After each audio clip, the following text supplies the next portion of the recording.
All right, ladies and gentlemen, good evening and welcome to the marketing research class. So today we'll be looking into chapter 12. And first of all, let's just use this document whereby it's going to be our some sort of a Scrabble document which we're going to work on. I'm going to title this one maybe marketing research 3 class, and today is the 19th of August 2024. So today's class will be focusing, but before I get into that, maybe we can start by in the chat box here. So in the chat box, please do me a favor and just use any emoticon face, any smiley face there, any emoji, any GIF, any sticker, and that will confirm that I'm audible on your side. And you are also able to see the screen that I'm currently sharing.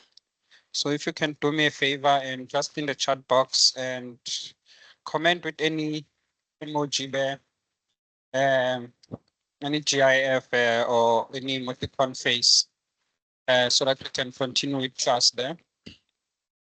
And based on chapter 12, what we'll be looking into today is the preparation and processing of primary data. Thank you, Spanion, for that. So regarding chapter 12, I will just put it here in the content to indicate basically what we'll be doing today. So firstly, we're going to look into chapter 12.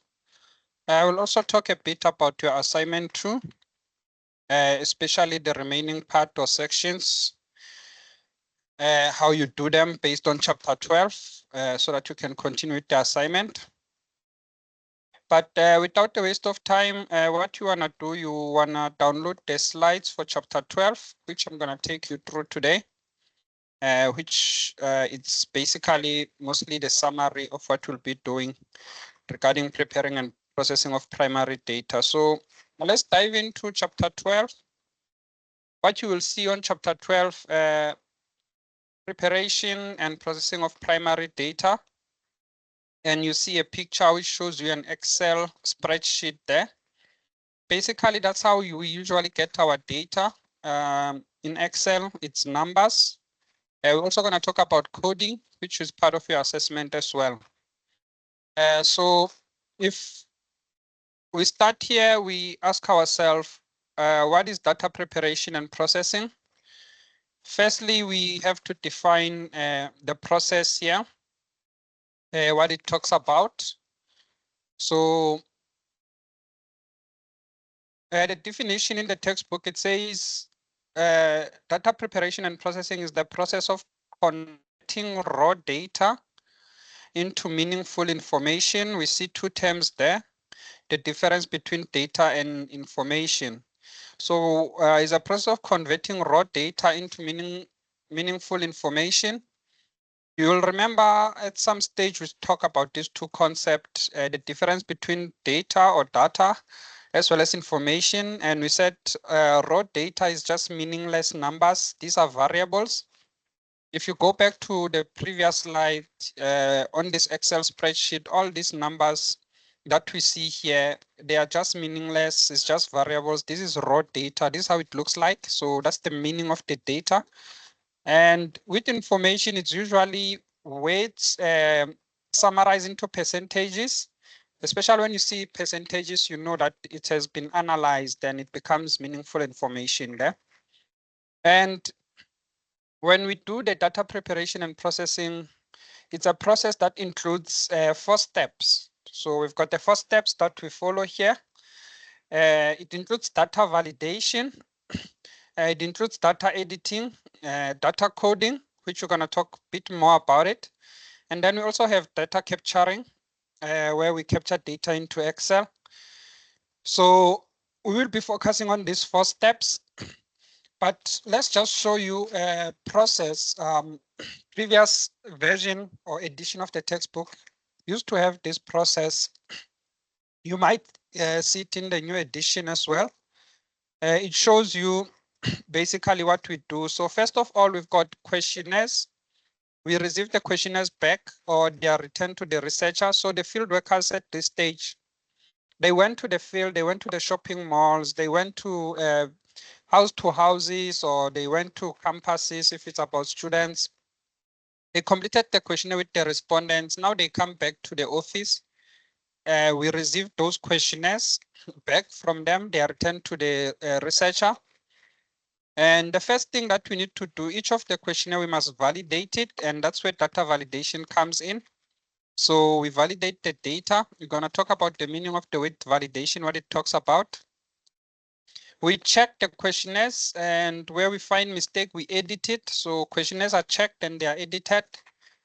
And if there were any open-ended questions, which are unstructured questions with unstructured responses, we code those questionnaires where we put numbers into the options or the answers. That's where bytecoding comes in.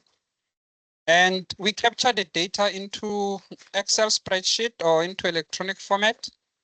And once we have that spreadsheet, we can start to read it into the analysis package.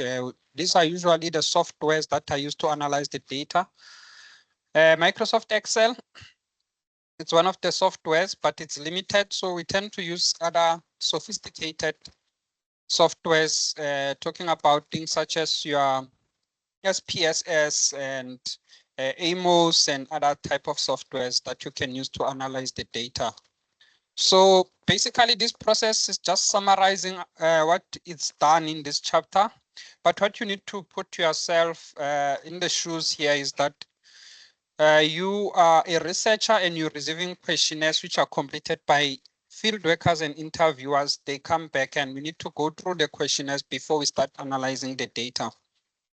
So we're going to divide this chapter into 4 steps, which were indicated in the previous slides. We've got our data validation. We've got our data editing, data coding, and data capturing sequentially here.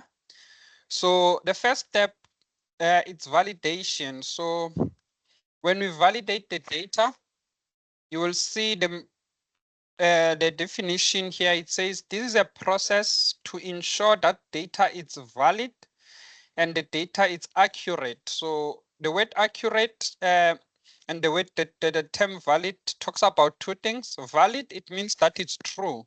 So it's a process to ensure that the data is true, meaning that there was no cheating. We want to make sure that actually respondents were interviewed.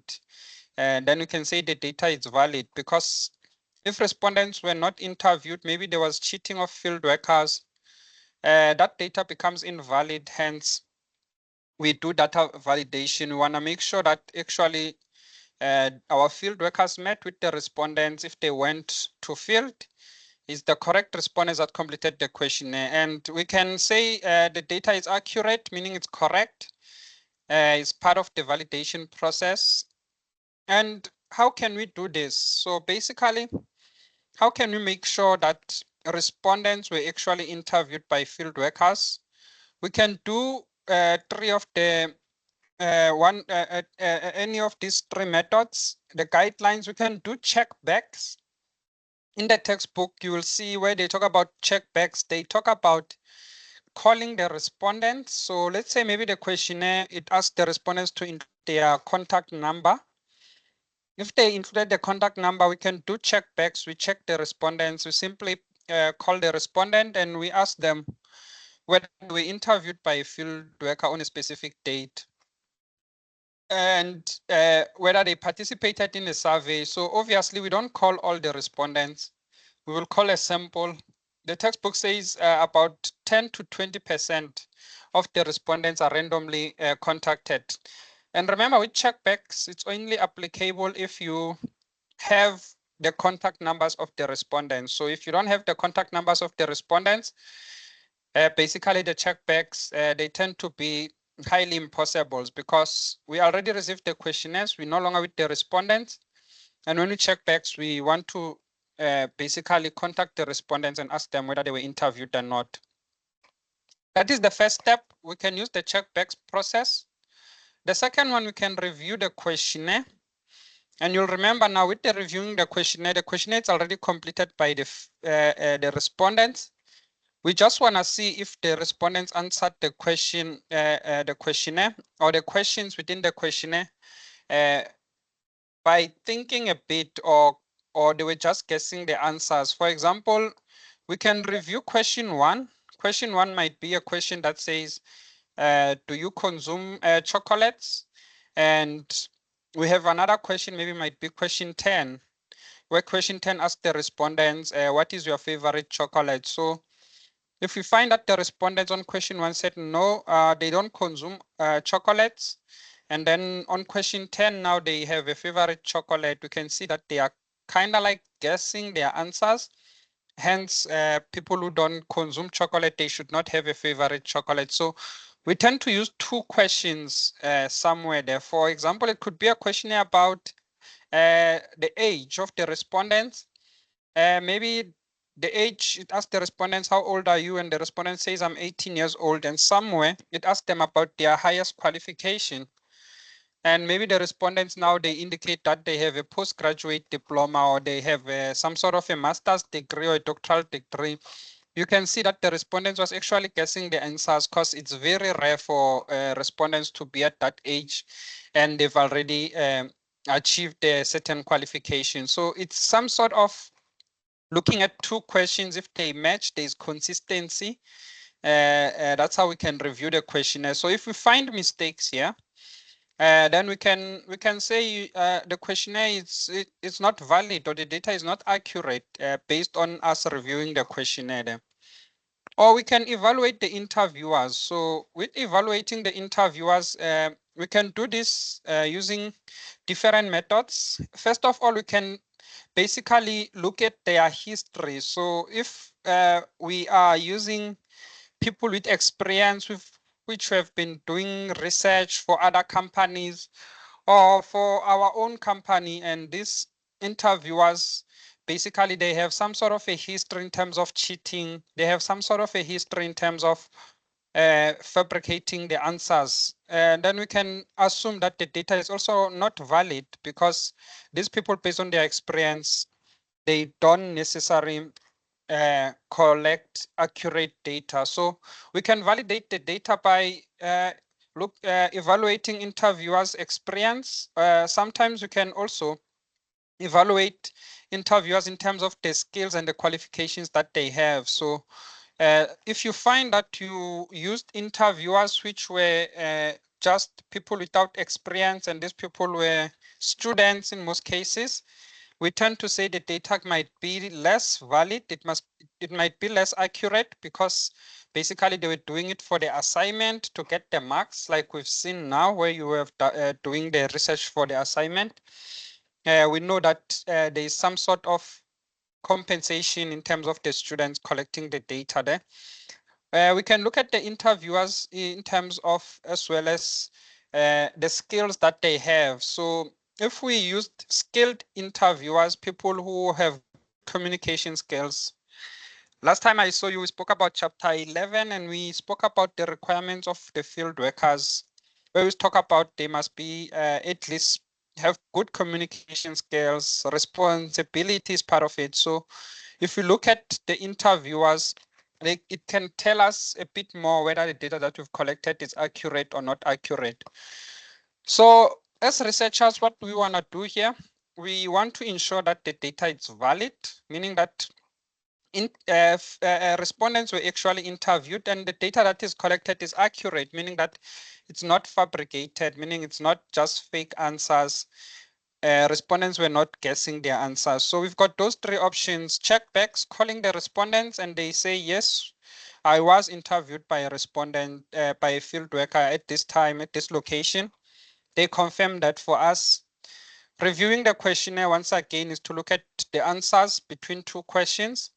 Evaluate the interviewers is to actually, whereby we look at the history, or we track the history of our field workers here.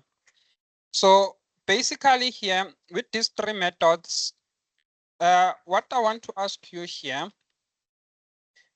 is that which of these methods would you consider as a best method for you to actually ensure that data is accurate and it's valid? So I will ask it in the chat box, which of the methods is more appropriate in this case, is more appropriate to ensure that data is valid and accurate. So you've got three options there.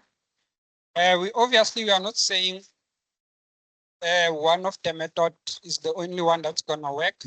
We're just saying that in this case, we can easily see the advantages and the disadvantages between these three methods. And we can see the one whereby we say this one is doable, it's more practical, or it's not practical. So I'm gonna mute myself a bit. Please participate in the chat box there. Your answer is just 1, 2, or 3. Don't mind the silence on my side. So participate in the chat box. Which of these methods do you find it maybe more appropriate to ensure that actually data is accurate and it's valid there? Don't mind the silence.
All right, thank you for that participation there.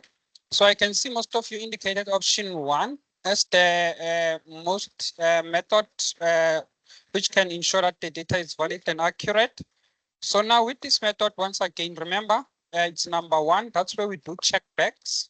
It's where we call the respondents,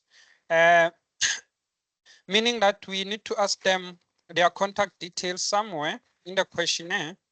And then the respondents, we just call them and we ask them whether they were interviewed by the field workers, at what time, and we just validate the data that we've collected to say, yes, this person indicated that they were interviewed.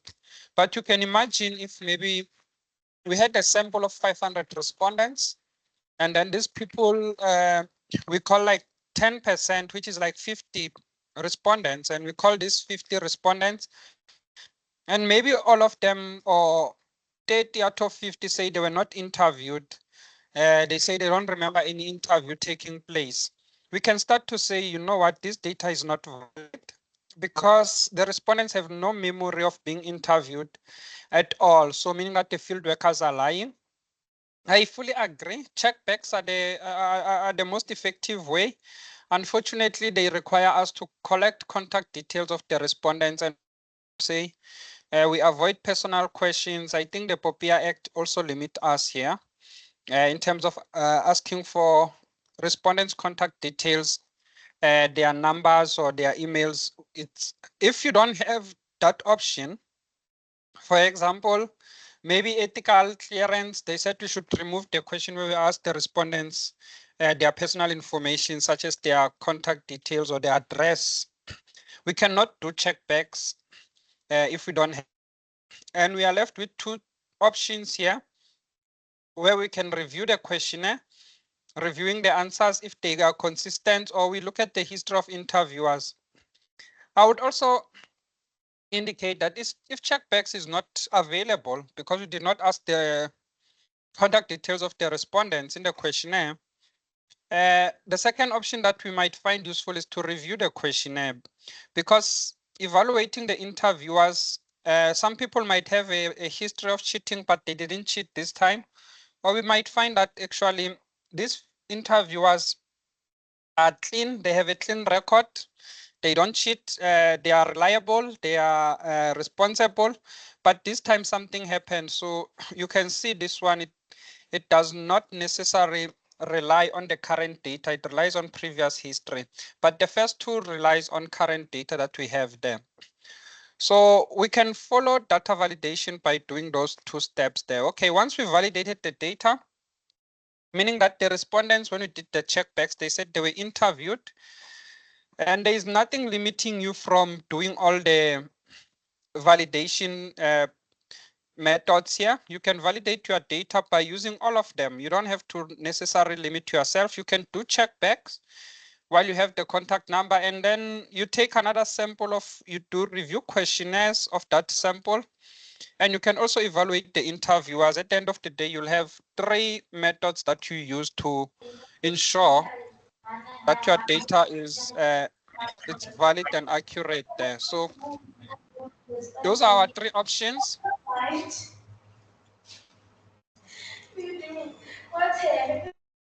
And those 3 options that we have here, they will help us to actually make a conclusion statement and say, yes, the data is valid, it's accurate. We can proceed to the next phase. With the next phase, it's called data editing. During data editing, now we have a process to ensure that the questionnaires are complete and they are correct. So you'll remember with validation, we just wanted to find out whether the respondents were interviewed for real. And now we have make a conclusion statement and we said, yes, we did interview the respondents, or respondents were interviewed. But now the questionnaires that we have here, are they complete? Did they actually answer all the questions? Are they correct? Meaning that respondents were not also guessing the answers here. So we have 2 options here. We can do field editing. This one, we edit the questionnaire while we are in the field, meaning that maybe we are actually in a shopping mall. If the case study is about shoppers in a mall, our respondents maybe it's about students again. While we are on campus, while we collect the data, we can edit it while we are there, or we can choose the option where we do central office editing. With central office editing, basically we have to wait for all the questionnaires to be completed. They come back to our building, and that's when we're gonna start the editing process. So field editing is different than central office. In this one, it's with field editing, it's done while we collect the data. So we don't need to wait for all the questionnaires to be complete. So what it means here is that when we edit the data using field editing or central editing, we need to think about the word editing, what it means, so that you understand clearly what you do as a researcher here. So it says it's a process to ensure that questionnaires are complete. So if they are not complete, we can edit the questionnaire. If it's complete, obviously we just file it and we say the data was collected correctly. No editing necessary. But let's say the respondent here, they forgot to indicate their gender. There was a question asking them, what is your gender, male or female? We are still in the field. We are still in the mall. The field worker, it returns the questionnaire to the researcher or the supervisor, and the supervisor checks the questionnaire quickly. And the supervisor or the researcher asks the interviewer or the field worker to say, can you remember the last respondent that you interviewed, whether they were male or female? I think field workers are able to recall such information in the field to say, the person that I've interviewed just now, actually it was female, and then we can edit the questionnaire. So hence the word editing, meaning that we complete the questionnaire on behalf of the respondents. because you are in the field here. While we are on campus, for example, maybe we're conducting research about students, and our field worker returns a questionnaire to us before they get another questionnaire to go and approach another student. And we find maybe a missing answer. Maybe the respondents forgot to indicate their age.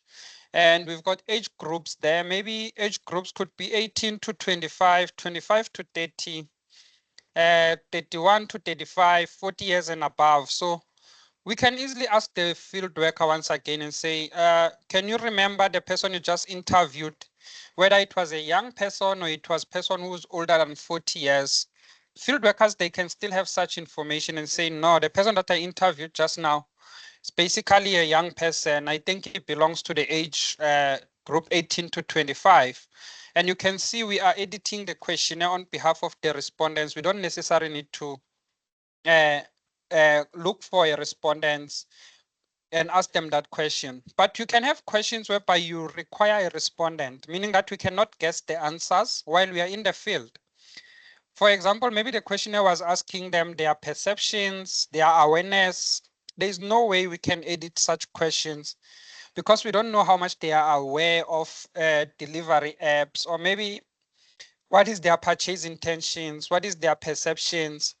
But we can still do field editing. For example, we can find a question, maybe it was question 2, asking about awareness, and that question was not answered, but the respondent is still around. Maybe we were doing this field work at food court areas, and we still remember the respondents. We can easily run to the respondent and say, sorry, you forgot to answer question 2 here. Can you please complete question 2 for us?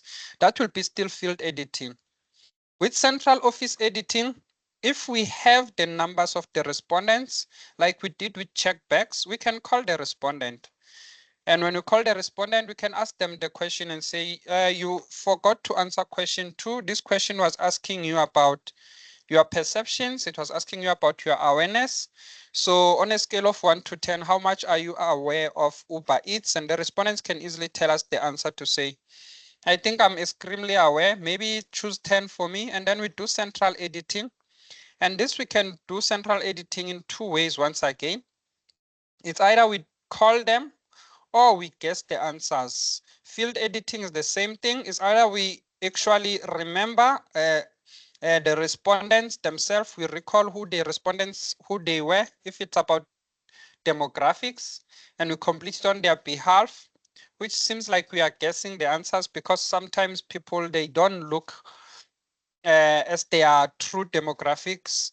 For example, someone might look younger, but they are older, or they might look older while they are younger, and we are guessing that they are younger, where else they are older, or we are guessing the other way around.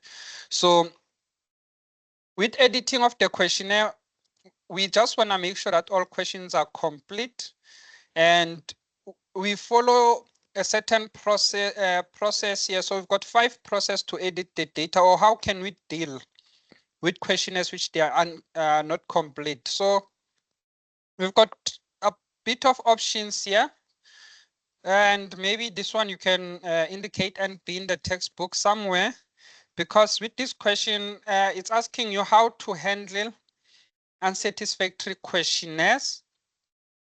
So we are aware that the questionnaires are incomplete. So we've got 5 options there. As a researcher, I can contact the interviewer. It doesn't matter whether I do this in the field or I do this in a central office. So I can contact the person who was doing the interview or the field worker. These people, I do have their numbers guaranteed because I've hired these people. They submitted their CVs. And I can ask them the questions. For example, I can ask the field worker to say, questionnaire number 001, which was the very first questionnaire that you completed. The respondents did not indicate their gender. Can you remember as the field worker, as the interviewer, whether the first person you did interview with was male or female? Chances is that the field worker might remember and be able to say, okay, I remember this person I interviewed. If it was in a mall, maybe we were next to the mall entrance or next to whatever store, I can remember that person was male and we can deal with that questionnaire. If we ask the respondents their number is the second option. So we can contact the respondent themselves and just say you forgot to indicate your gender. Please indicate whether your gender is male or female, and then we are able to handle that incomplete questionnaire. And then option 3 is to edit the questionnaire or complete the questionnaire ourselves, like I've indicated earlier on. You've got the respondent, and this respondent, you look at their demographics. For example, maybe the questionnaire was asking the respondent here. It was asking, what is your employment status? And maybe you've got, it has options such as full-time employed, part-time employed, student, not employed. Sometimes we can look at their answers. For example, another question might be asking the respondent, what is your income level?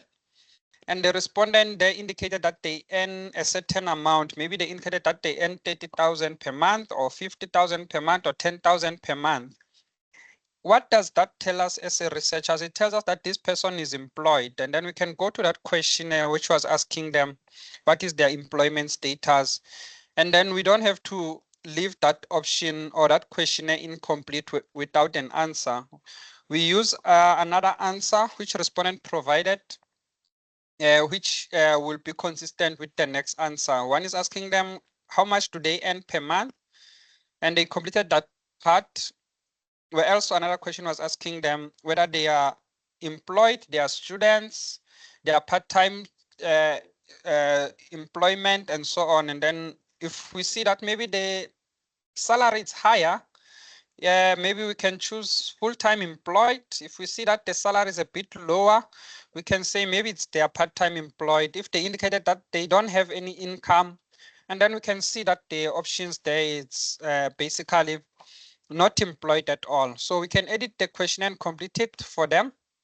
Same thing whereby we find out that the respondent maybe missed question 1. Question 1 was asking them basically, do you consume chocolates? It's a simple question such as this one, and the respondent did not answer that question. But they've answered question 10, whereby it was asking them, what is your favorite chocolate? And the respondents indicated that maybe it's Cadbury. So we can go back to question 1 and say, this person actually does consume chocolate. So we edit the questionnaire or we complete the questionnaire on behalf of the respondents without contacting the interviewer, without contacting the respondents themselves there. Well, we want to go with the first 3 options, but sometimes we cannot guess the answers. And when we cannot guess the answers, we can go with option number 4. This is whereby a respondent maybe has missed one question, or the respondent has missed one section. They did not answer the whole question or the whole section. We can simply not use their answers there. We simply discard unsatisfactory parts of the questionnaire. Meaning, if, for example, they did not answer their demographics, we can still use the answers whereby they've answered questions such as awareness, perceptions, purchase intentions. We've got valid answers of the respondents, but the respondents decided to say, now I'm late, I can no longer complete the questionnaire regarding the demographic, which was the last section, or maybe it was embarrassing or sensitive questions to the respondents. And then we can simply ignore all those parts, meaning that we don't use any answer. We don't complete it. We don't guess those answers. We have no clue. We simply just discard that unsatisfactory part of the questionnaire. The last option, which is not ideal, is to throw away the whole questionnaire and not use it. So you'll see with option B or option D or 4th option, we're not throwing the whole questionnaire. We're just throwing away certain parts which were not completed or which we find that they are not valid. They are not accurate. We cannot use that information. But with the last option, which is option 5, we throw away the whole questionnaire. This is whereby we seem find that maybe the questionnaire, the respondents only answered question 1. They did not answer anything about awareness. They did not answer anything about perceptions. They did not answer anything about demographics. Or maybe in this case, we really doubt the questionnaire that much, meaning that although they've answered the questionnaire, we're still not satisfied with the respondent answers. This could be whereby maybe the respondents selected option 4 for all the questionnaires or questions there. Maybe the questionnaire was asking the respondents to rate on a scale from 1, not at all aware, to 5, extremely aware. And then we find all the answers throughout the questionnaire with 20 questions, all of them, the answer is the same. And that is very unlikely. We can see that the respondents was not putting an effort, and then we can throw the whole questionnaire away. So these are the options that we have. We can handle unsatisfactory questions like this. So how do you prepare for a question like this in an assessment? You look at the context here. For example, the questionnaire might indicate, or the case study might indicate for you that the respondents did not complete question about their age. You can see you don't need to throw the whole questionnaire away there. I mean, it's just one question they did not complete. You've got option. You can say, no, I will contact the respondents depending whether they've provided their details. They did not provide the details. You can complete the questionnaire on behalf of the respondents. With this step, we call it a guess, because sometimes even if we don't know the respondents, we cannot remember the respondents in terms of their gender. We can simply just try to guess whether they were male or female. And you can find a questionnaire or a scenario where they indicate that the respondents, they did not complete the whole section regarding demographics. And we can say, no, let's choose number 4. Let's throw away some a part about demographics of the respondents. So it will depend on the scenario that you are dealing with here. Once again, let's go back to editing. This is a process to ensure that questionnaires are complete, as well as that the questionnaires are correct. And we can do this in the field. We can do this basically again in an office here. And once again here, one of these method offers more advantages than the other method. So maybe let's hear your opinion once again here. I will ask you in the chat box, which option here would you recommend? Would you recommend for data editing? This is whereby you are the researcher and you are conducting this research and you are planning now how are we going to edit the questionnaires which are incomplete and so on. So you've got 2 options there. Number 1, you can recommend field editing or you can recommend central office editing. So don't mind the silence once again. I just want you to engage and participate in the chat box. You can use numbers, number 1 or number 2. I'm going to mute myself once again. Please participate in the chat box.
All right, thank you all for participating.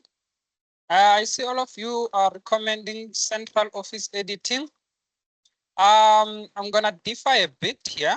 I would rather recommend field editing because the respondents are still in the scene, meaning that with the field editing, you've got that advantage as a researcher to say, but the field worker can look at the respondent. They can actually run to the respondent to complete the questionnaire to be more valid.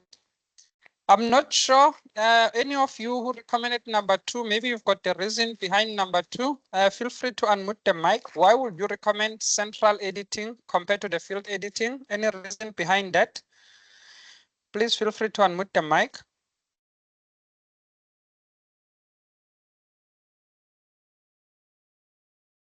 Anyone?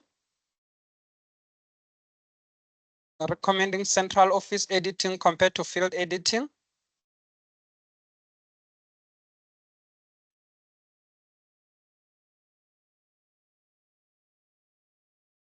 I'm not sure, or maybe you thought it will be a logistical problem. It will be something that when we are in the field, maybe we need to concentrate on one thing. We are collecting the data. Is it something like that? Or maybe you think that in the field it's going to be difficult to edit the questionnaires. I'm not sure why would you go for option number 2, central office editing. What I would assume here is that probably maybe you think that while we're in the mall collecting the data, it will be too much work for us to do editing at the same time. We want to edit all the questionnaires at once. Timo Kwena? Mr. Yebo? I was thinking maybe sometimes you'll find out that a questionnaire is not really that good because maybe a participant maybe is not really committed in your questionnaire, so it requires to just get rid of her questionnaire. So we can do that while we are in the office rather than doing it in the field. So we give ourselves enough time to go through the questionnaires, maybe. Yes. That makes sense because remember, while we are in the field, it's gonna be difficult for a field worker or a researcher. Remember, the researcher will be supervising. I agree, Timo Kwena. The researcher is usually having a lot of work in the field. There is supervising the interviewers, looking whether they are really asking the questions, are they really approaching the respondents. And now one field worker brings the questionnaire back, and now you are checking the questionnaire. You are taking away as well as some time from the interviewing process, whereby you are actually trying to make sense of the questionnaire. It might be a bit hard to do all these things in the field at once. With central editing, the advantage is that when we do this at home or when we do this in a central office, we know we're simply focusing on editing of the questionnaires. It's not we are collecting data and editing the questionnaires at the same time.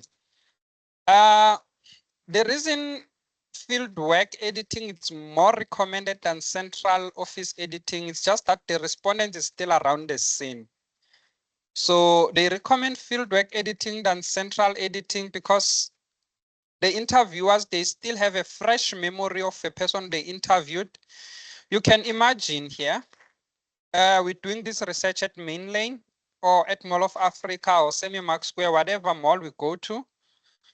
And the field worker comes back with the questionnaire, and you check the questionnaire immediately as a researcher.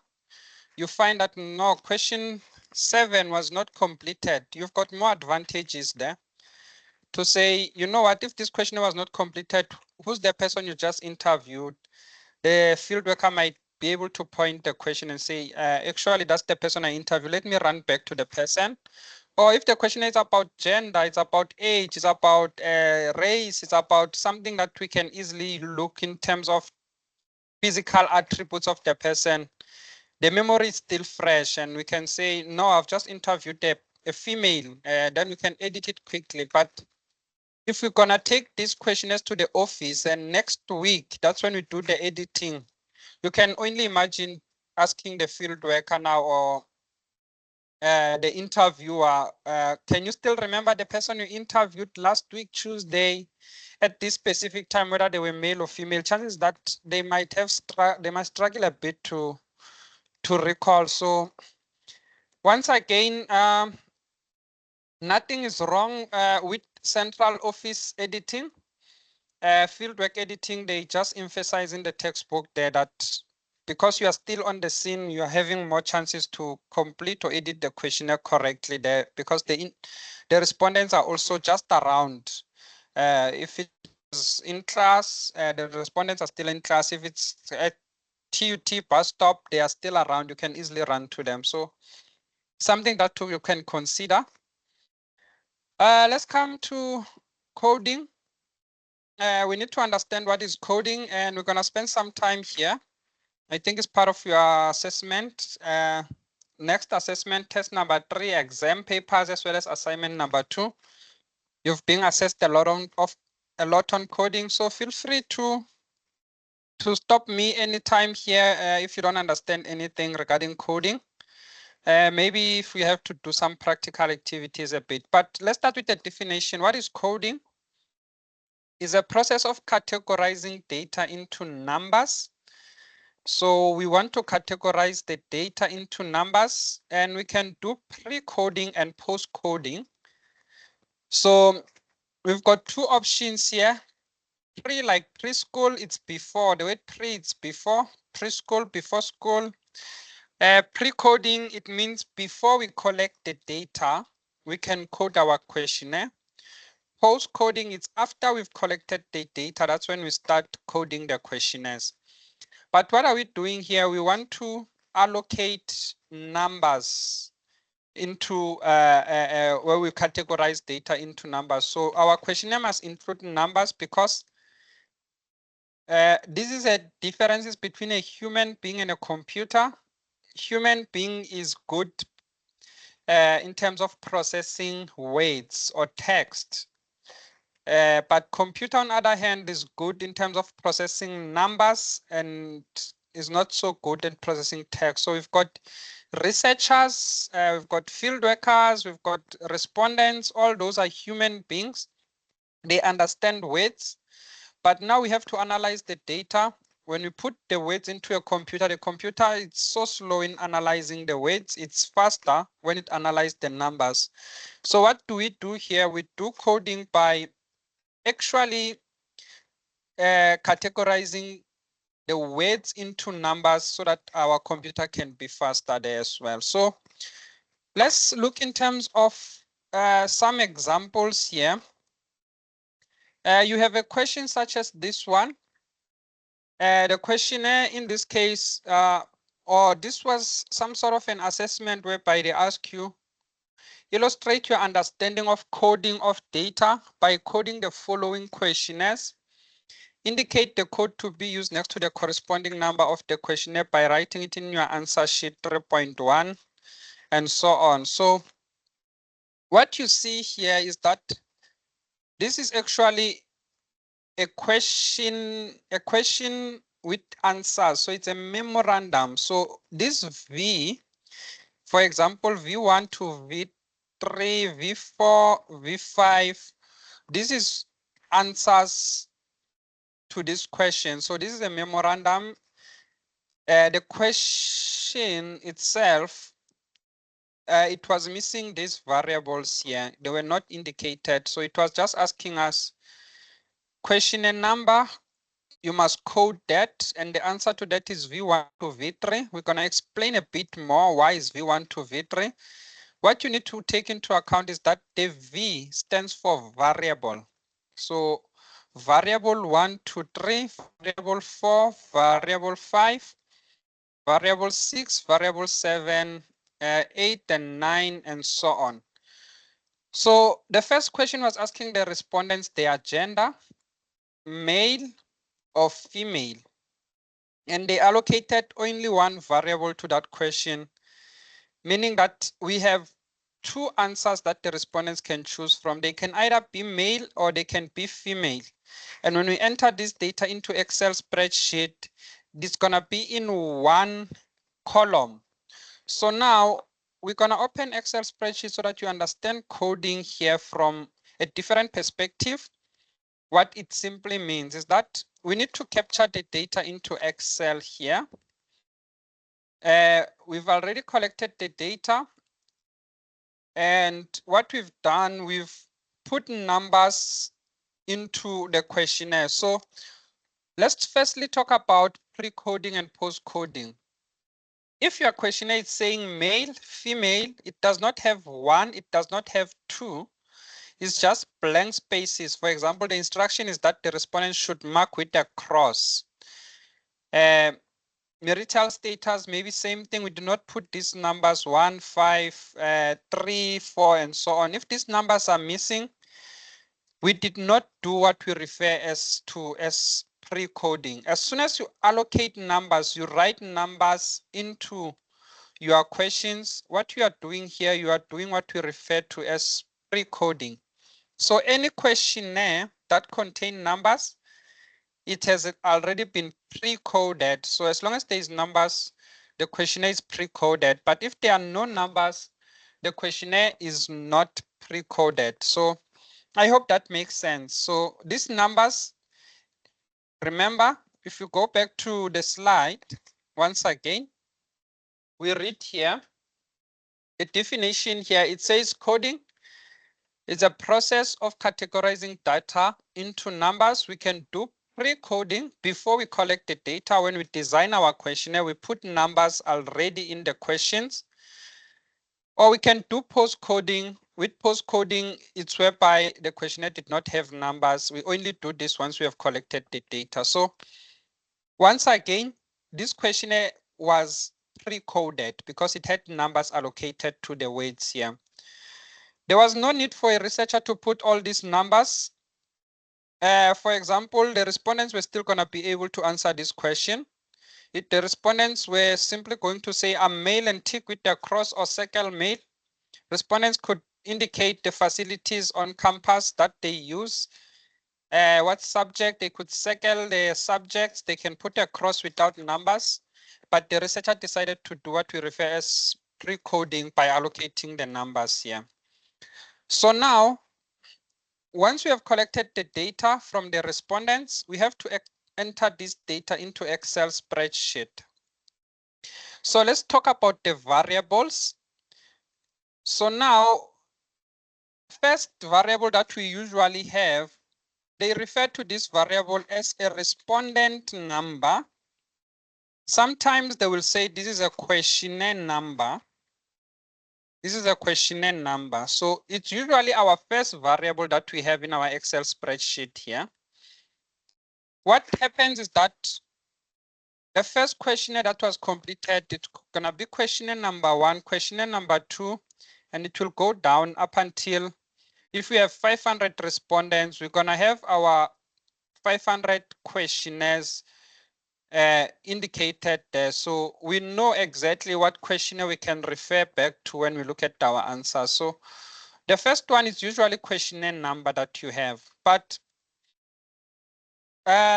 before we talk a bit more about data coding here, I'm just going to include another variable here so that it becomes more clear, is that the first question was asking the respondents their gender. What is your gender? So now you see now that's the next variable. So if this variable is asking the respondent's gender, the first respondent maybe was male.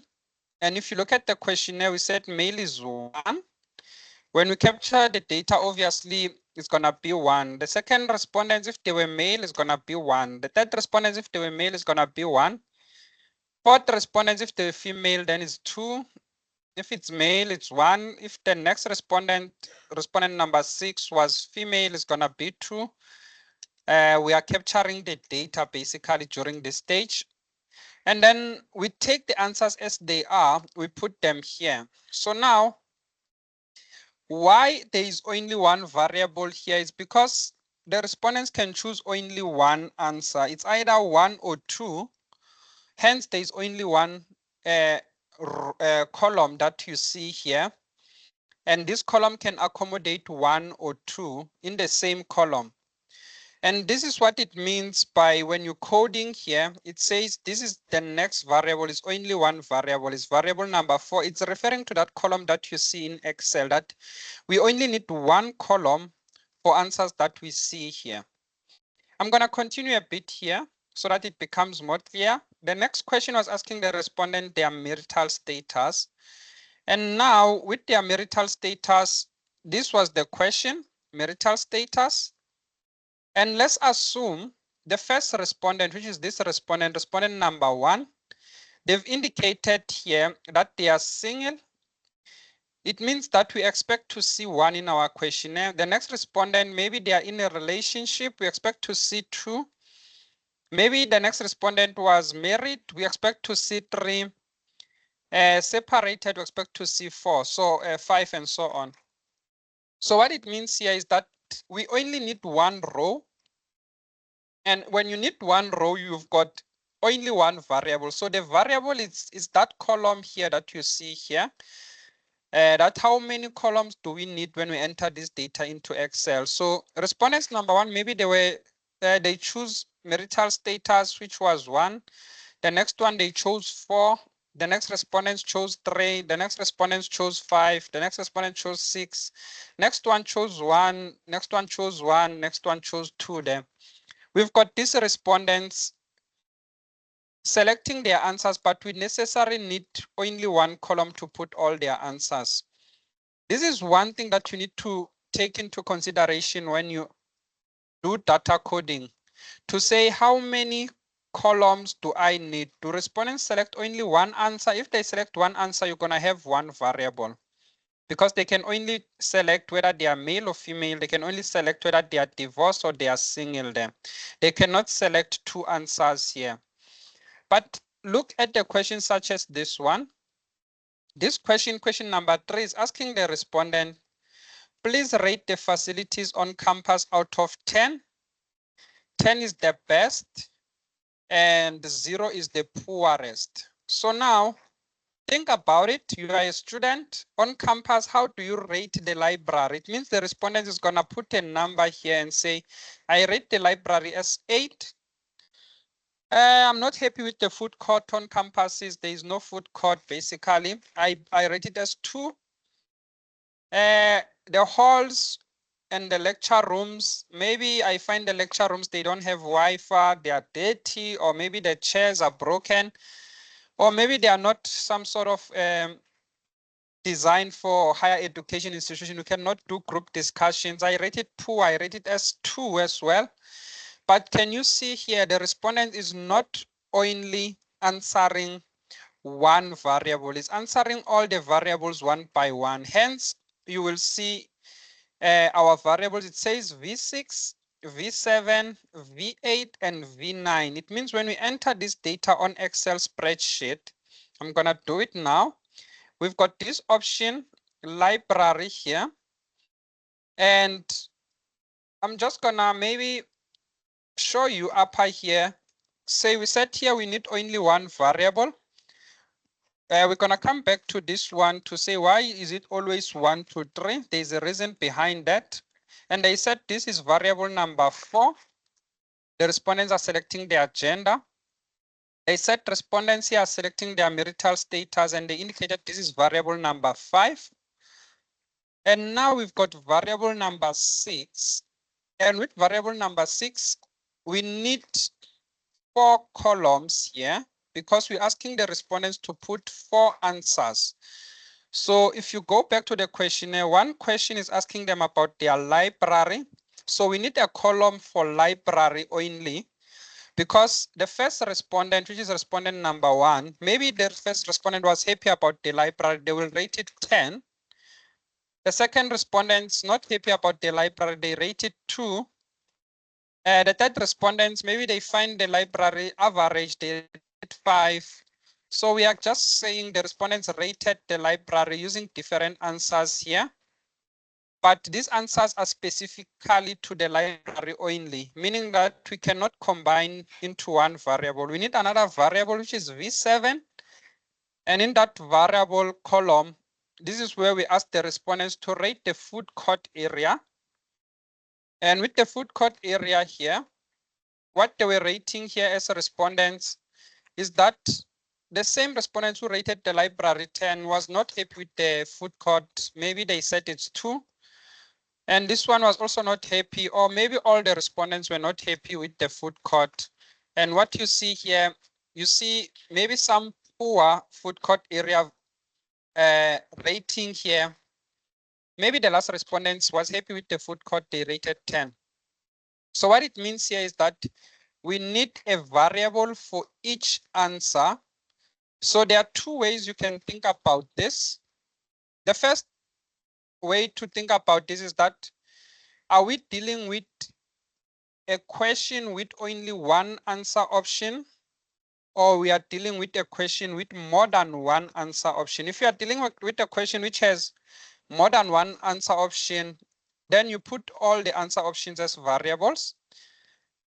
For example, here, you've got variable number 8 is whole, because respondents need to answer this question as well. Hence, you see whole being coming here. You see variable 9 being something else here, which is lecturing rooms that they are actually rating here. And when they actually rate the lecturing rooms and the hall, we need a variable for each of this. We need a variable for each of or a column for each of these answers here.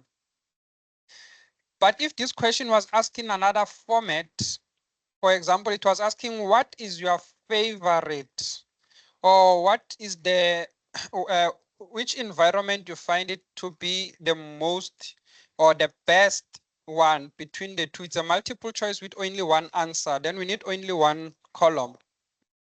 So this is how you do coding here. Depending on whether the respondents will be answering all the questions.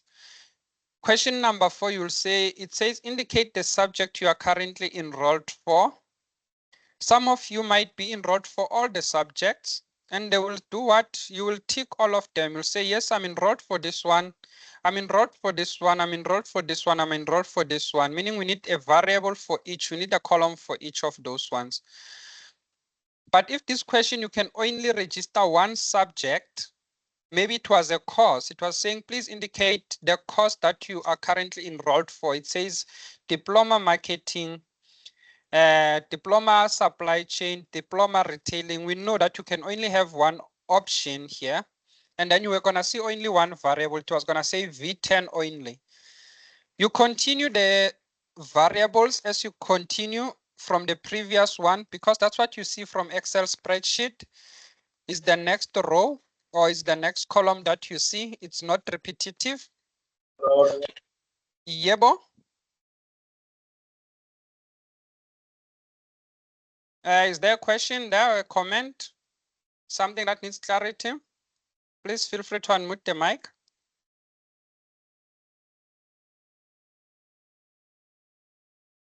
All right, maybe we're going to come back to that. Let's talk a bit more about why is this variable always V1 to V3, which is a questionnaire number, and they tend to refer to it as a respondent number. So now, you must understand it from the olden days. In olden days, basically, what they used to say is that you cannot have two numbers in one box. You cannot have two numbers, meaning you cannot have 1 and 0 in one box there.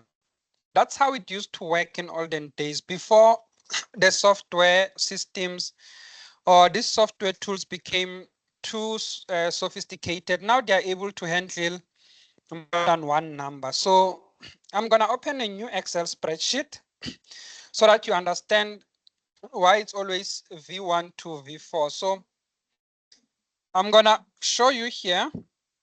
Usually we enter our data like this: V1, V2, V3, and we're going to continue with all our variables. It will be something similar to this. It will say V1, V2, V3, V4, and so on.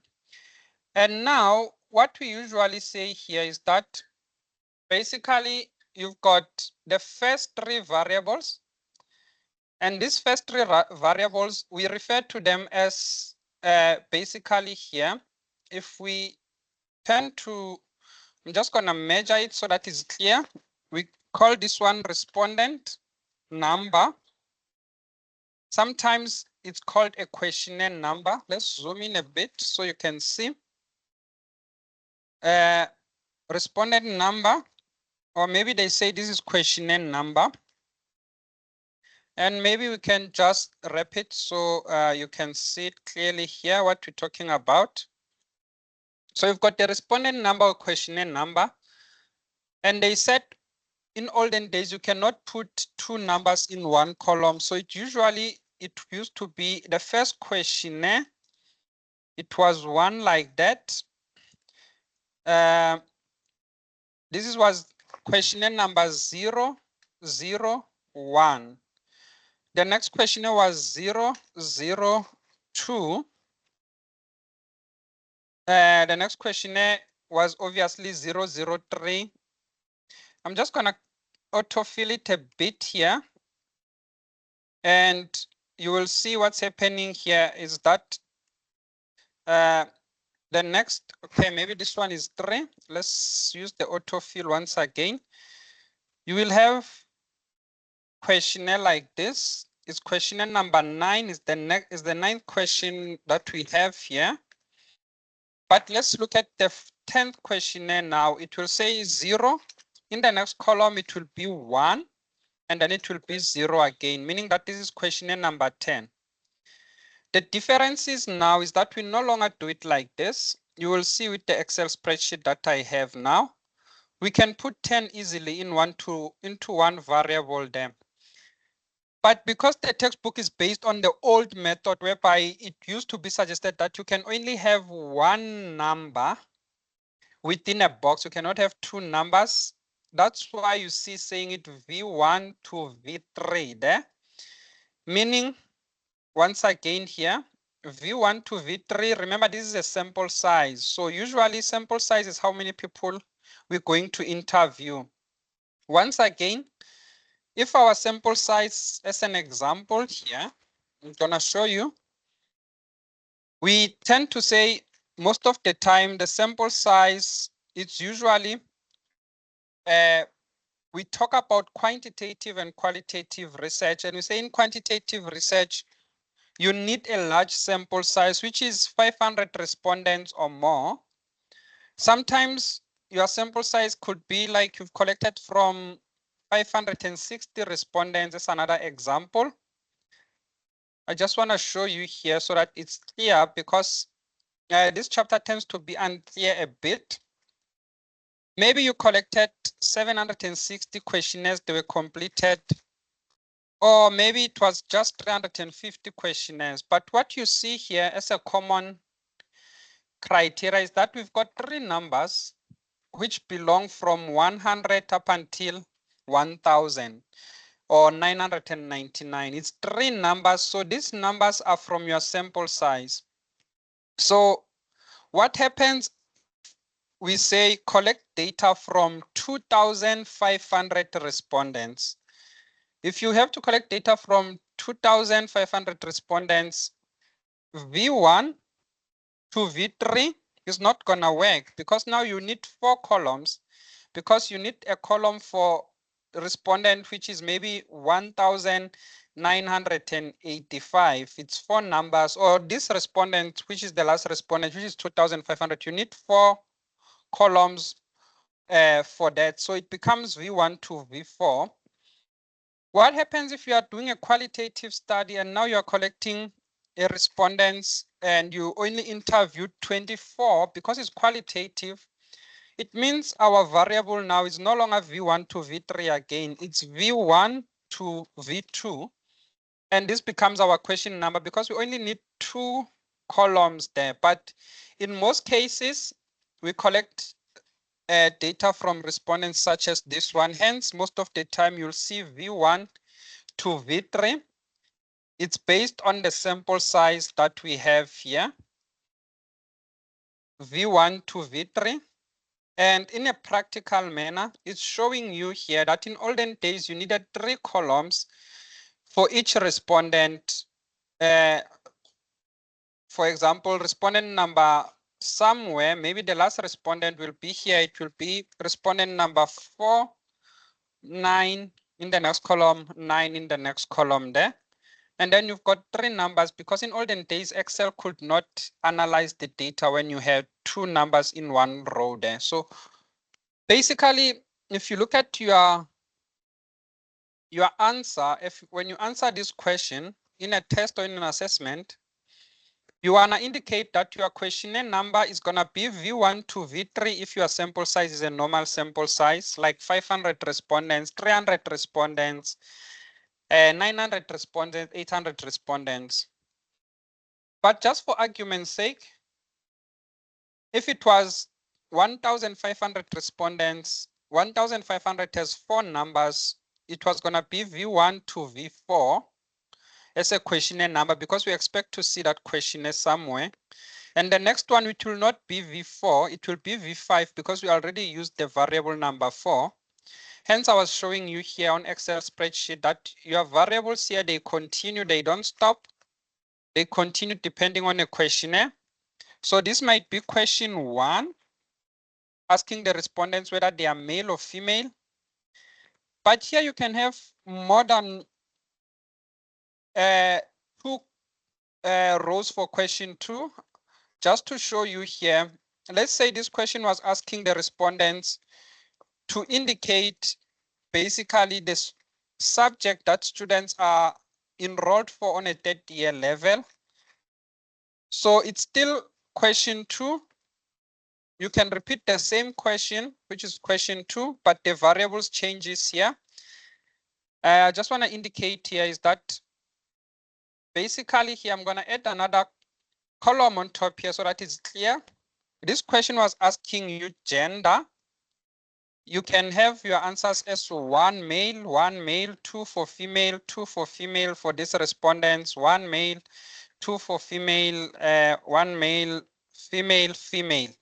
We are happy with gender. They can only choose one answer. But question 2 was asking them at which subject are they enrolled for. So in this case, you are doing 30 years. Maybe it's saying marketing research 3. You've got maybe marketing. Maybe the subject code might be different a bit. Maybe you've got professional selling 3 once again. And maybe you've got another module. Maybe that could be stats.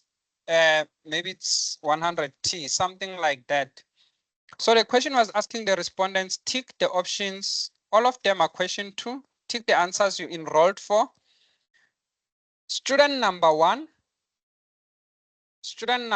which is this questionnaire number, is enrolled for 2 subjects. Maybe it's enrolled for marketing, meaning that is 1. And that student is enrolled for stats as well. So it's not enrolled here and it's 0. We need to indicate that is 0. For stats, they are enrolled, it's 1. The next student, they are enrolled for all the subject. It becomes 1.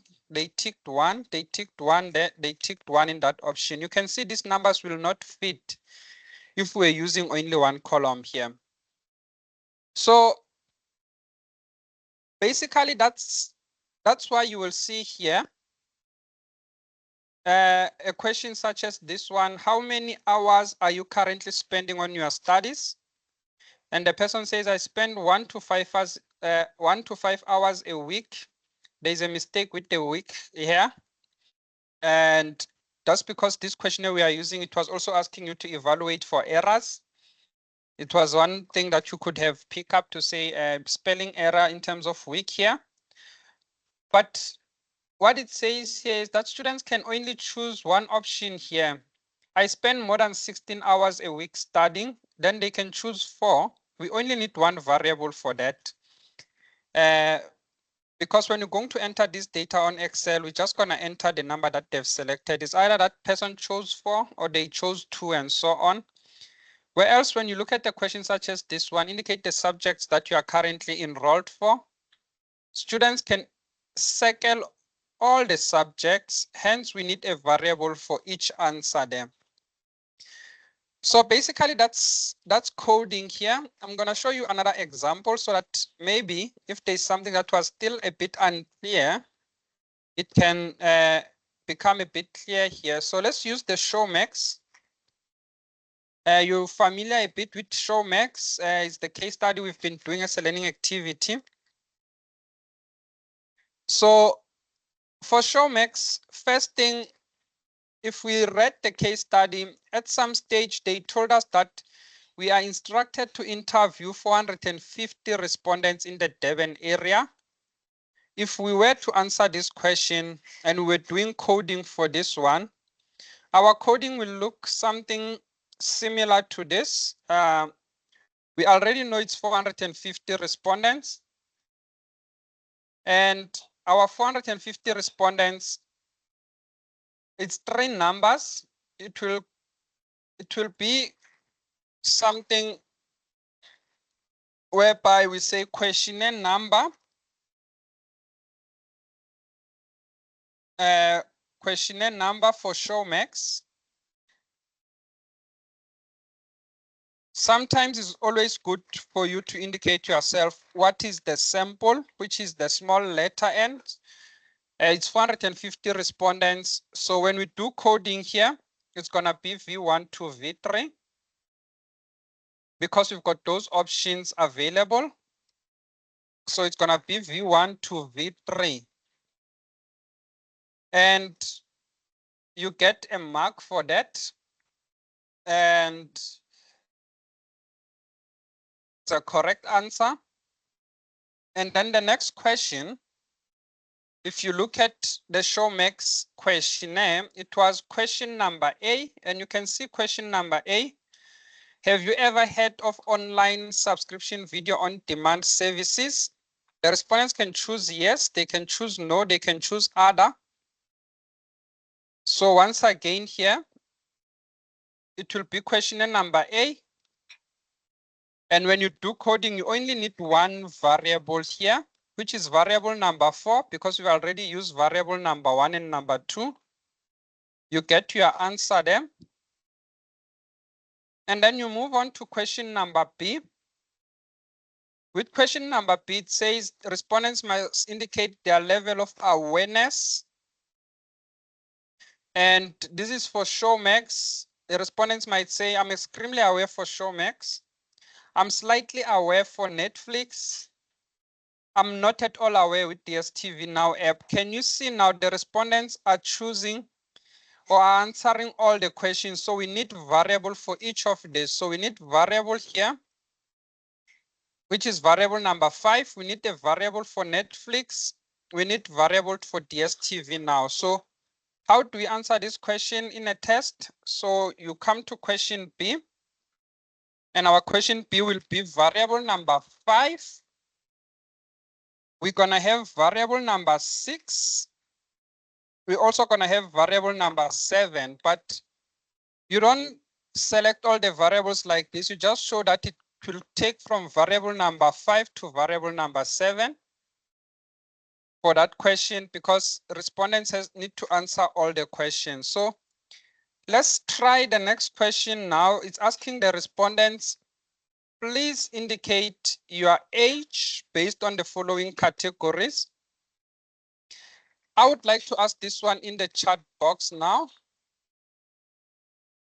So in this case here, for question C,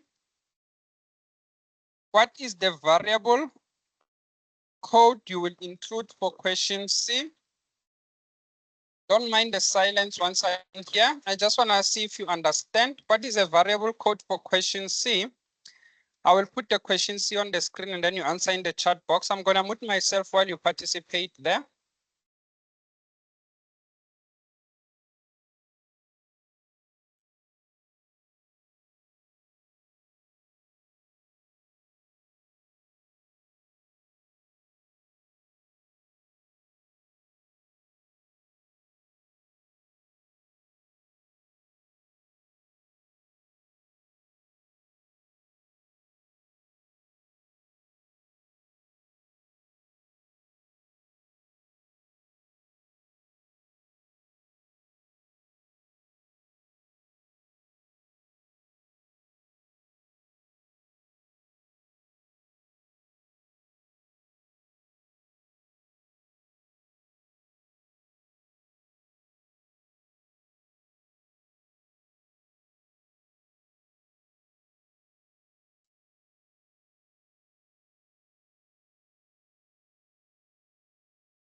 All right, thank you all for participating here. I see it's variable number 8, meaning that we only need one variable for question C. So let's quickly double check basically here. You can see we ended our variable on variable number 7. And I fully agree with all of you who said variable number 8, because we don't need respondents to select all the answers. They don't have to say I'm 20 years and below and say I'm 21 years to 30, I'm 30 to 40 years. They only choose one answer. Hence, we only have one variable that we're going to enter into Excel. All right, let's try again. And now we need this one for question number D. Question number D was asking the respondents, how satisfied are you with the availability of specialized local content from 1 to 5? And once again here, I'm going to put it in the chat box. And let's just quickly see here. Masombuga, you said V8 to V12. That was incorrect. You were going to do that if they had to answer all the questions. So in this case, what variable code for question C, what variable code for question D actually? And I'm going to put it back. I'm going to mute myself once again, and I'm going to put it back to your screen so that you can see.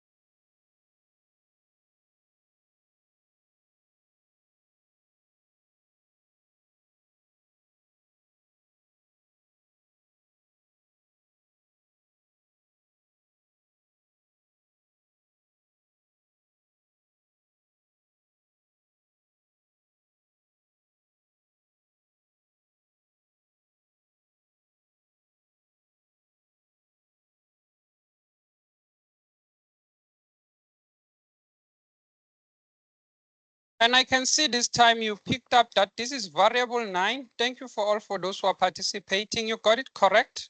We only need one variable here because the respondents will only gonna select one answer for that question. If you look at that question, it's asking the respondents here, basically, question number D, how satisfied are you with the availability of specialized content?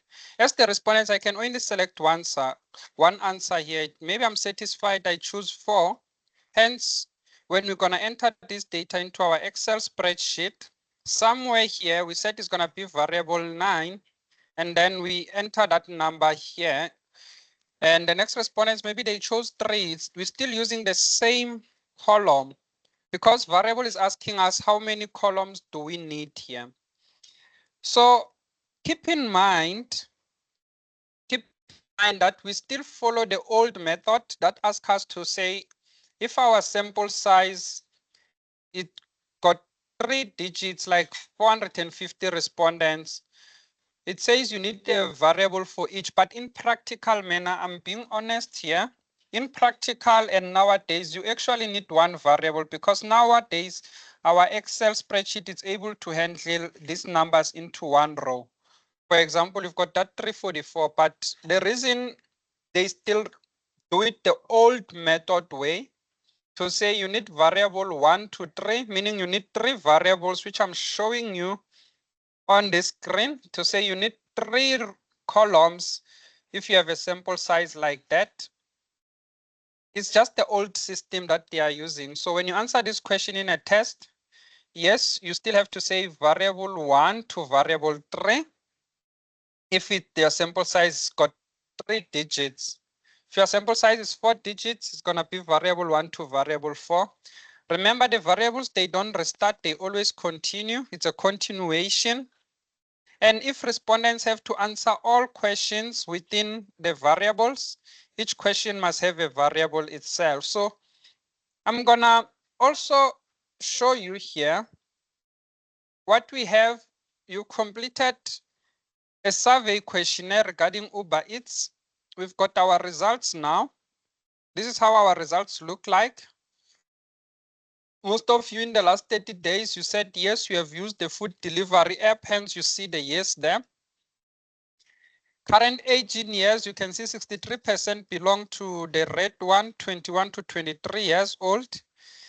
And just to summarize a bit, the amount in rands you are likely to spend on food, some of you are willing to spend per month 1,000 rand. Some are not willing to spend a lot of amount. They're like, I'm willing to spend only 100 rand.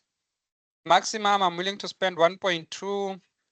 Maximum, I'm willing to spend 50 rand. Your answers vary a bit.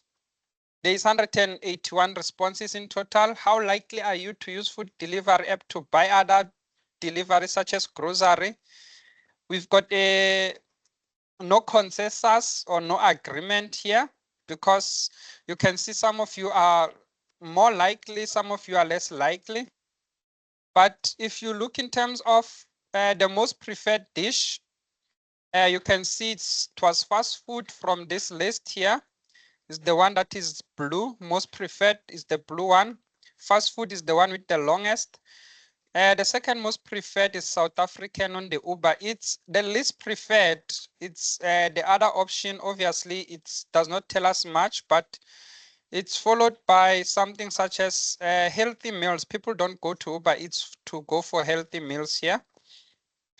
Just to give you an indication once again here, in terms of perceptions, we are looking for the blue one where they strongly agree. Actually, not the blue one. We're looking for the purple color where they strongly agree. It's higher here. Most people think that there is a wide selection available, or a wide selection of available food on delivery apps. I can order variety there. They strongly agree with that statement. Where we have the strongly disagree is the blue one. Most people disagree with the statement that foods available in the delivery apps are healthy. They don't find them healthy. Is the one where the blue one is a bit higher there. Most of you indicated that they don't agree nor disagree with some statements. Let's look in terms of awareness. In terms of awareness, you can see now we are looking for a purple color, extremely aware. It's higher on Uber Eats. Most of you are aware that there is Uber Eats. Most of you are aware that there is Mr. Food Delivery. But the SoFresh and Zulzi app, it seems like most people are not aware of it. As you can see, not at all aware. It's higher for those two apps. Bolt Food, it's a bit, some of you are aware, some of you are not aware of Bolt Food. You can see how the result look like. Obviously, your student numbers, we're gonna remove that when we clean the data, because you're not supposed to actually see it. This is for us to give you that 10 marks for that question, whether you completed the questionnaire or not. Probably I'll just stop accepting the responses. I think the deadline was yesterday, so the link does not work anymore. So what we wanna do here, I wanna show you how you deal with the data when it's posted, when it's when you already you use Google Forms to download the data. So once I've clicked here, it will download an Excel spreadsheet. I'm just gonna go to assignment number 2 because I've already done that. It's just a matter of me uploading it, which I will do after class today. You will have a spreadsheet that looks something similar to this. You can see in this Excel spreadsheet, you've got numbers. It tells us basically your answers to that question, as it's already cleaned because it does not come like this. We had to clean the data first. There is a question that asks you about things such as calculating the mean, the mode, the median, for the amount that respondents are likely to spend. You'll see that question is somewhere there. I encourage you to use Excel functions to calculate it. You don't have to do it manually. But we'll cover this part in when I see you again, probably this week or next week Monday. Could be this week Wednesday or next week Monday when we do chapter 13 is the one where we deal with calculations. For today lessons, it was more about the coding part of the questionnaire, as well as how you deal with, you can start interpreting the graphs and so on. So you're gonna get two files. One file is an Excel spreadsheet. It looks like this. There is also another file, which is basically you've got your Google survey report. And our report looks like this one here. It will show you these graphs to help you a bit to interpret the data. If I open it here, it will be something similar to this. So you'll be able to see the data itself. Just make sure that when you answer a question about the mean, the amount of money people are willing to spend, you don't use the data from this Google survey report, because you can see it says there are 181 responses, but you only see a summary. This error is supposed to go down and show you all the answers individually. So it's a summary. We've seen in previous years, students, they will just add this to calculate the mean without considering that there is actually 181 responses. Make sure you don't become victim of that. So it does show you a bit of the report or the Google survey report that you can use to answer the next questions in your assignment there. And now going back to the theory, we've already covered pre-coding and post-coding. With post-coding, we're going to allocate those numbers at the end. I'm going to show you now how does post-coding works. You already understand what is pre-coding. We put those numbers before respondents complete the questionnaire. So now let's look in terms of post-coding. In terms of post-coding, if you remember this questionnaire, basically, since we are completing it online, let's go to questions here. The question was like this. It was not pre-coded. I think you'll agree there are no numbers because you had to complete the questionnaire by ticking the boxes and so on here. And when you tick the boxes, there is no numbers except for a question such as this one. Maybe this one you can say it's pre-coded a bit because there's numbers. In the last 30 days, have you used any food delivery app? It's yes or no. It's not pre-coded because if it was pre-coded, it was going to say yes and put in brackets here and say 1 is yes, 2 is no. Please indicate your age in years using the below categories. It's not pre-coded. If it was pre-coded, it was going to say 18 to 20 years. That is option 1. 21 to 23 years, that's option 2. Number 2, 24 to 26 is option number 3. We don't have those numbers here. Hence, we say this one is not pre-coded.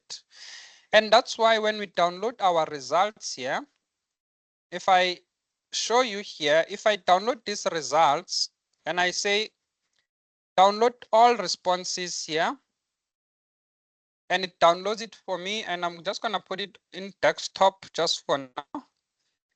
And let's open the results. And what you will see, the results basically, let's copy it and put it on desktop. It's complaining about the long name, which is the title.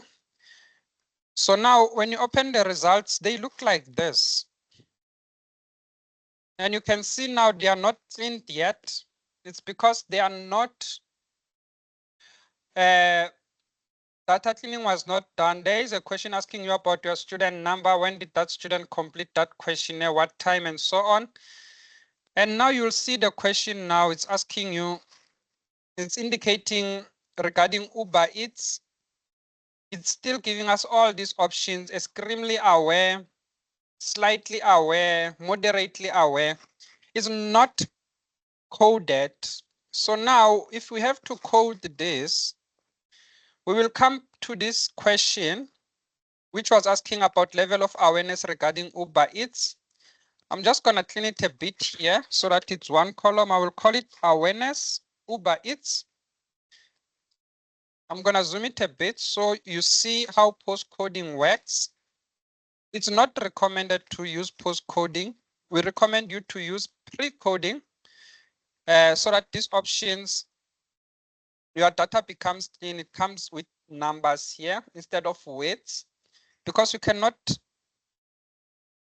perform any functions for data analysis if it's weights like this. Once again, let's just remove those student numbers. At the moment, they are not useful. If we're doing post-coding for Uber Eats, we will come to this column here, and we will say extremely aware. We've got that option here. We can say control find, extremely aware, we know it's number 5. And then we can replace all extremely aware with 5. And you can see now we are left with things such as moderately aware, somewhat aware, slightly aware, not at all aware, and so on. So it's just replacing the weights with numbers. So slightly aware, if you go back to our questionnaire once again, just think about it, it's here. Not at all aware, maybe it's option 1. Slightly aware, it's number 2. Somewhat aware, it's number 3. Moderately aware, it's number 4. Extremely aware is number 5. We've done the last one, which was number 5. Not at all aware, it's not available for Uber Eats. So maybe we do have, let's quickly see here. If we go to the Excel spreadsheet once again here, and we want the term that says not at all aware. If we say find not at all aware, replace all not at all aware with option number 1. And we say replace all. You can see it has already replaced the ones here in the Excel spreadsheet. What I'm doing here, it's called post coding because I'm allocating numbers after the data has been collected. When the respondents were collecting the data, they didn't see these numbers here. Slightly aware once again. I think it's the second option, slightly aware. So it's option number 2. We can tell Excel to replace all slightly aware with 2 in our Excel spreadsheet and replace all of them. And you can see moderately aware, it's option number 4 in our data set. And moderately aware, it just comes before extremely aware. We can replace it with 4. And you can see we are cleaning the data. We are doing what is post coding. We are left with somewhat aware. Somewhat aware is number 3. It was in the middle. It was like an average awareness level. And then we put 3 there. We replace all somewhat aware with 3. And you can see now what I've done here. I've done what is referred to as post coding. And you do this for agreement scales and so on. At the end of the day, you will have a data set that looks like this. It's already cleaned. This is the one that you'll be able to download on my tutor. It's not complicated. It's showing you numbers. But these numbers, what you see here, they were allocated after you collected the data. While you were conducting the research, there were no numbers because you were doing online survey. It's not pre-coding, it's post-coding that you see here. So that's how pre-coding and post-coding works. And once again, if you go to our assignment, which is assignment number 2, it was asking you to actually also do some coding. I think it's the next question, question 2. And you can see our questionnaire here, which is in Annexure B. It got numbers within it. So we've got some sort of pre-coding that is done here. And we need to talk about how do you deal with open-ended questions. Open-ended questions, you put only one variable for open-ended questions because all the answers will belong in that one category. Maybe it's one of the questions that you were asking yourself to say, I can understand pre-coding and post-coding with close-ended questions, but what about open-ended question? It's one variable. It's not V6 to V11. It's if it's V6, the next variable is just going to be V6 when it's open-ended question there. And when you look at the slide regarding that question, post-coding is the one that I just show you now. It's whereby there were no numbers before we collected the data. Well, there are some steps that you need to consider where you specify the code of categories, you allocate the code, you prepare a code book. And the code book is the one that's going to tell you that question 1 is asking respondents' gender. That is variable number 1 or variable number 4. It's just the meaning of that variable number 4, what it means with the code book. So The last thing that you can do on chapter 12, data capturing is a process of entering codes. Now we are entering the numbers. You saw me doing it practically. Process of entering codes, responses into a data file. I was using Microsoft Excel. You can use a sophisticated system, which is SPSS. Ladies and gentlemen, in summary, chapter 12 covers this four-step data validation. We validate whether we collected the correct data. We can do checkbacks. We can review the questionnaire. We can evaluate the interviewers. Data editing, which you can do it in the field. This is where you've got options where you throw away the whole questionnaire, or you throw a certain part of the questionnaire, or you call the respondents, you call the interviewers. Coding is where I spend most of my time today. It's part of the assessment that you're gonna see quite a lot. So try and see if you understand coding. Feel free to ask any questions right now if you have any questions regarding coding, or if something was a bit unclear. And well, capturing the data is simple. It's just entering the data into a Microsoft software. You can use Microsoft Excel, then SPSS. But this slide summarizes the whole chapter 12 in one picture, what is being done in this chapter. So now we've already have our data. We just need to analyze it. And that's when I'm going to see you next time when we analyze the data. And that's where we calculate the means, we draw the graphs. But at the moment, we've already cleaned our data and we have it in an Excel spreadsheet or in a Microsoft spreadsheet of some sort. So you can use the chat box. If you have any questions, you can also unmute the mic or raise your hand if you have any questions here. But I see most of you did try and understand coding. It was a bit difficult. I can see some of you have some comments there. Timong, where at some stage you said you were lost, you don't understand anything. I manage to bring you back as we go through? If you can unmute the mic, Timong, or you are still a bit lost?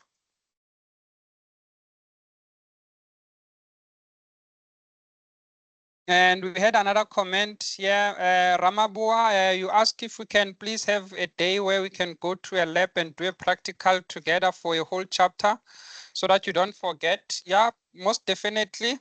In this case, we'll have to book a lab, obviously, for a computer to use that. But I suggest you do it on yourself. The assignment, it will make you practice coding because there is a question about coding and you will have your computer. You can do it on your Excel spreadsheet. Another activity for coding, of course, I can give you another activity. I will send it via email. And Munso, you say, Munso, you say maybe the more I explain is the more you got lost a bit. I will try and the lecture is recorded. I will try and upload the recording for you. Maybe you can pause it a bit. Maybe I was talking a bit fast. That can help a bit somewhere and there. Any comment, any question? Feel free to unmute mic. Anything that needs clarity? All right, let's do some reflection now on today's theory. So remember now we are focusing on something that regards theory of what you've covered today. Mtembu, yes, you can ask regarding the assignment. Maybe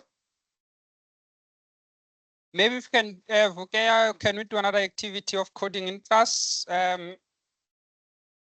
Next time I see you in class, I will try and print some activities that you can do in class for that. I'll put that into at the back of my head to remember that, because I know coding is a bit of a challenge chapter. Hence, I was using some sort of practical activities and I wanted you to understand coding from the data set that you've done. Hence, we've canceled the class last week to say, let me show you once you have collected the data, how it looks like. So I've took note of that. And I will definitely bring another coding example or case study or activity that we can do in class. But let's do some sort of reflection now. So we're gonna use a quizzes game to do that. And Tembo, I'll be with you just now regarding the assignment. let's talk about the quizzes. It's only 7 questions. It's assessing whether you understood the theory here. So 7 questions, ladies and gentlemen, that's not a lot. So please try and show and have a higher shot accuracy for this quiz game. I'm gonna start it. You are familiar with our quizzes game, how they work. I copied the link, I put it in the chat box. You join the quiz, you use any nickname there. Join the quiz. It's only 7 questions once again. So with 7 questions, you don't necessarily need to rush it. So please spend some time, think about the answers. Let's have a good shot accuracy. As Sibanyoni, your hands is up before I post the link here. What question or comment you have? Sir, I wanted to find out with the what do you call it? The form that we had to fill in, right? Yes. It was Google Forms, so we don't have a problem if we used our own personal accounts instead of TUT's one. I was just confused there because when I tried to sign in, it was showing me my personal account instead of the Outlook account. Yeah, as Sibanyoni, with this link, it was not requiring any email or anything. Maybe we are confusing it a bit with the lecture evaluation. So you were completing 2 things.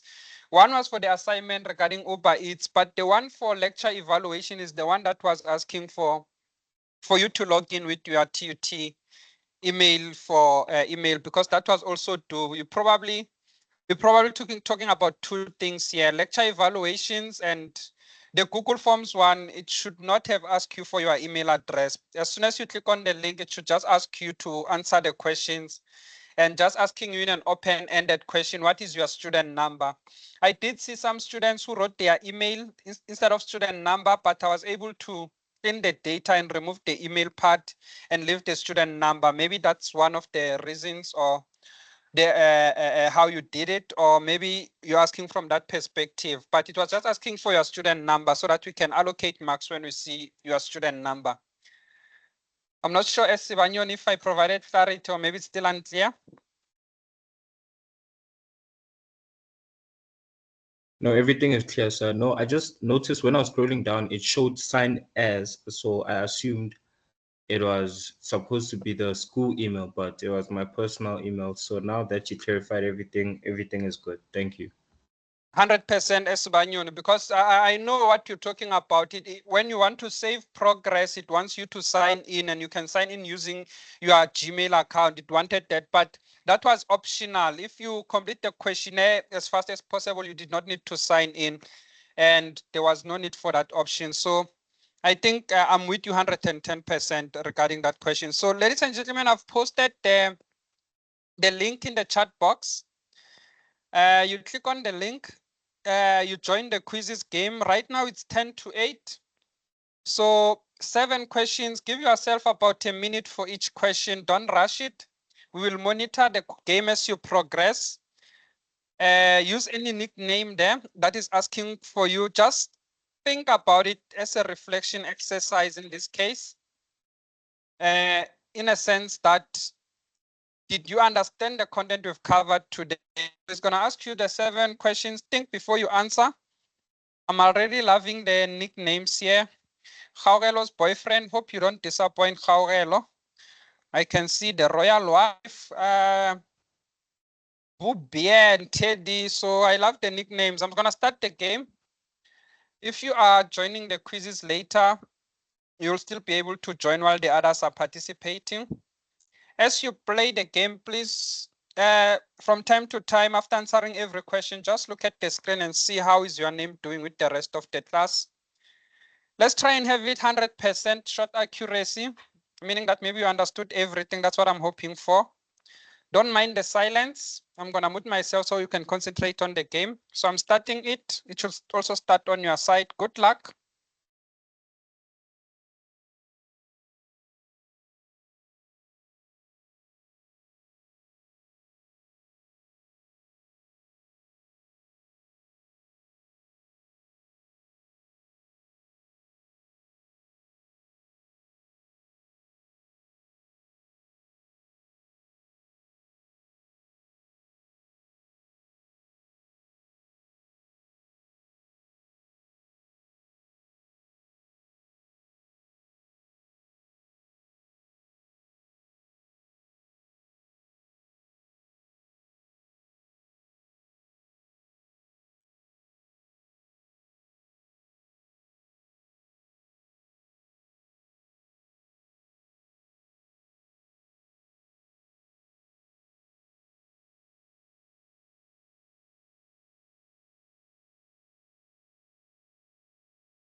All right, ladies and gentlemen, thank you for participating in that quiz. So I'm gonna end the game. It should also end on your side. Most of you are done. And I can see a good shot accuracy there. It's just for us to generate a report and see if maybe there was one or two questions which you did not understand. Maybe we can reflect a bit on that question a little bit there. So let's end the quiz and it will generate a report for us. So it should also end on your side. Unfortunately, if you are still playing, unfortunately for that, my apologies. Congratulations to the top three. Amu, congratulations for being number one on the quiz. I think you've answered all the questions correctly, Amu. All the questions from question 1 to question 7.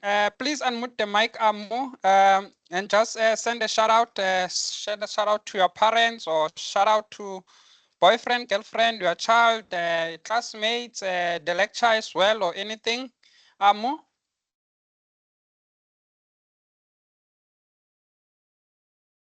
All right, I'll send a shout out on your behalf. Shout out to everyone who participated in the quiz. And ladies and gentlemen, in the chat box, we've got some reaction button somewhere here. Let's clap hands for Amu, maybe, for being number one there. It's a bit more interactive. Thank you, Charlie, for showing appreciation and clapping hands for that. If we can just clap hands, all of us there for Amu for being number one. Tembo, thank you, Siwada as well, and all of you who are actually showing the appreciation there. Siboya as well there. Spanyon, thank you for that participation and everyone else who's doing that. So in the quiz, let's go to questions here. You'll see some questions gave you a hard time. For example, question 1, most of you chose that this is data coding instead of data capturing. It says, based on data preparation and processing, examine the stage that the researcher should consider in the following example. The researcher enters numbers that represent student responses into Microsoft Excel spreadsheets. So they are capturing data here. Remember, with data coding, we don't necessarily enter numbers. With data coding, it's either we design our questionnaire to have numbers before we print it out, or we design our questionnaire not to have numbers, which is post-coding, and we will allocate numbers afterwards. So I fully understand why most of you chose data coding, because it's more or less the same thing. It's all about the using the information of the answers to be numbers or categories to be numbers there.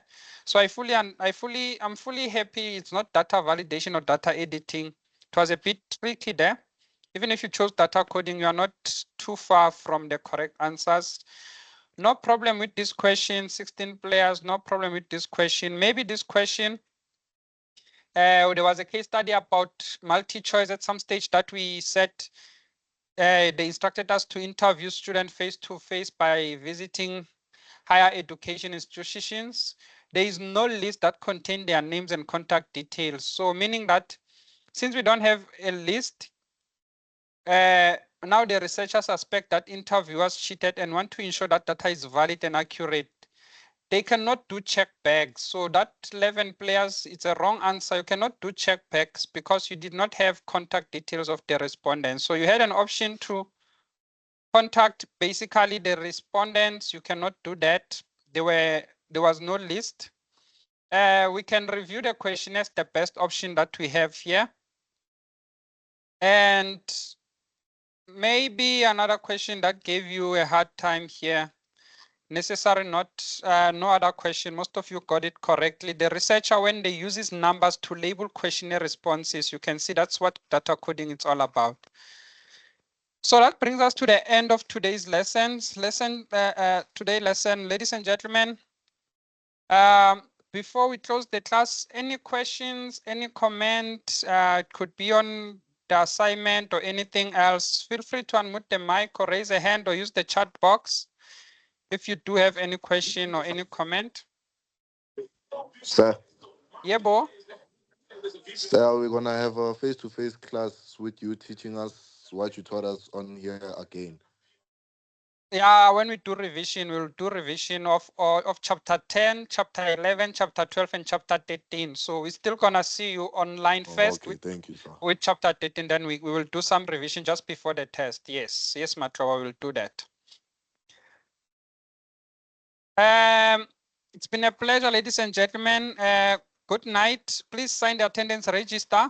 In the attendance register, you can use any emoji, any smiley face, any emoticon there to sign the attendance register.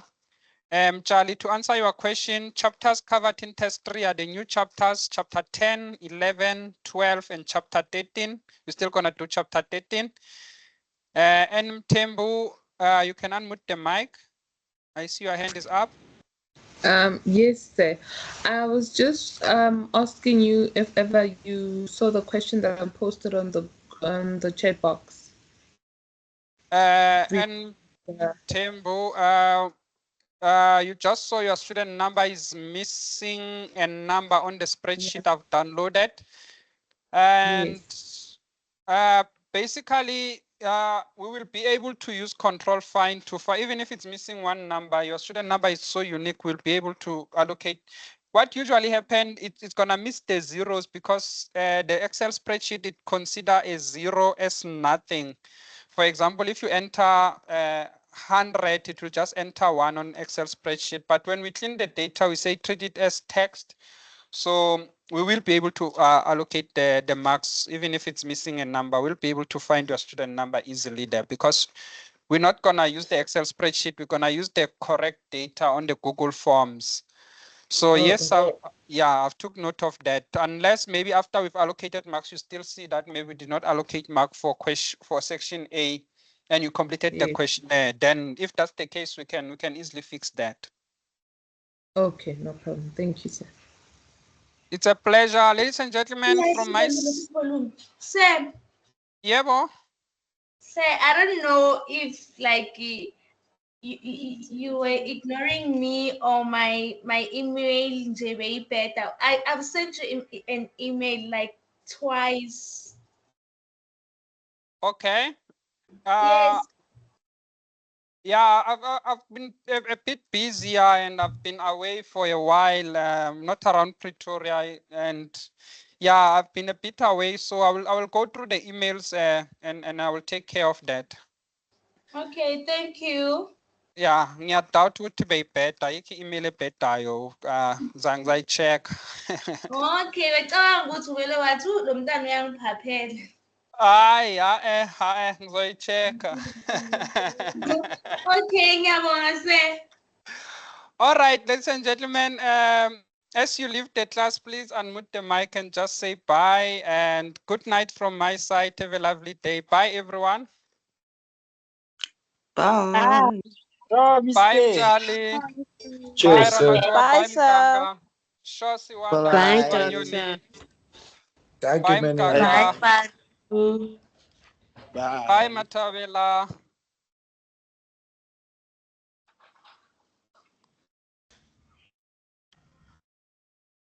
Marukiri, bye-bye wena.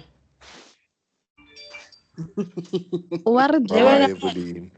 How? Good night, Maru. Bye, Evelyn. Ulora kanale. Unglore ne.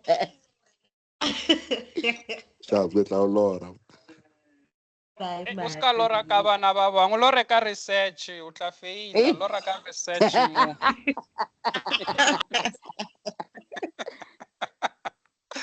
All right, I'm leaving as well. Bye everyone.